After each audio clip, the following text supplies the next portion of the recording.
Hi, I'm Scott Humphrey, CEO of the World Floor Covering Association, and this is Leadership Live. I need to have a word with you. Well, not really, but really, because the word today is a word that represents a failure I often see in leadership. In fact, in my own leadership, I often see this failure, and the word is confrontation.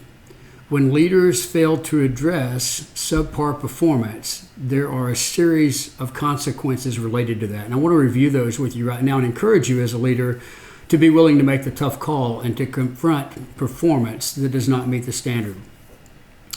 First of all, the longer you wait to confront subpar performance, the worse the performance will get. Our natural tendency is to find out what the boundary is. And for many people, the secondary tendency is to perform as close to that as possible without getting in trouble. So if everybody else's bar is here, but you allow someone else to function here, then eventually you'll see their functioning level go down. Secondly, the longer you wait, the more credibility you lose as a leader with the remainder of your team. If you know somebody is not carrying their weight, guess what? You're not the only one that knows it. In fact, not only does the team get frustrated with that individual, but they get frustrated with you as a leader for not addressing it. Again, this is a challenge for me because personality-wise, I don't like some confrontation. Now, some confrontations I'm very comfortable with, but personal one-on-one becomes more of a challenge for me. So this is something I'm not just teaching you, but I have to remind myself of this on an ongoing basis. It's a leadership lesson that I really focus on now as I'm trying to raise my performance to the next level. Third, I would tell you that conflicts are opportunities for new beginnings. Once you've identified somebody's performance being subpar, they have an opportunity at that point to change that performance should they choose to. But should they choose not to, you have let them know this is the standard I'm willing to live with. If you live below that standard, I will not support it. In other words, you don't really let them go. They let themselves go because you have re-identified what the expectation is and they have chosen not to perform at that level. Finally, I would tell you that avoiding conflict does not help the person that you're choosing not to confront. In fact, you've allowed them to believe that subpar performance is okay. And oftentimes when that starts in one area of our life, it carries over into other areas of our life where we allow ourselves to seep below the standard. Stephen Brown was a primary owner of the Fortune Group.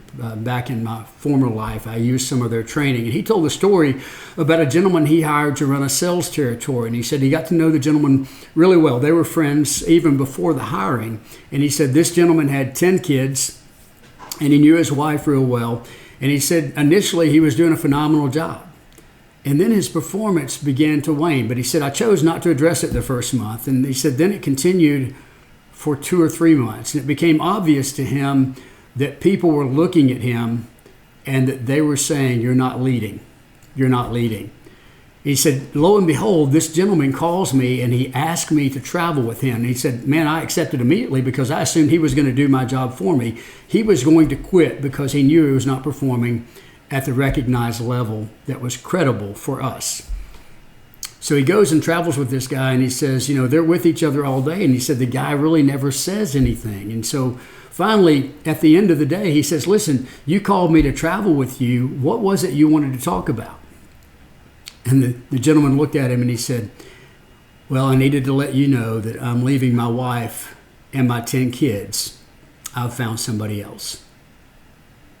Stephen Brown said, I knew immediately that not only did I fail him, but I failed his family because had I been holding him to the standard that was required of everyone else, he wouldn't have had time to find somebody else and to leave those that he was most responsible for. And don't forget this key point. When you confront somebody, it shouldn't be joyful for you, but it should be very fact-based, not emotional. Zig Ziglar used to say that failure is an event, it is not a person. And I would tell you to remind the person after you've talked to them, listen, this is not who you are.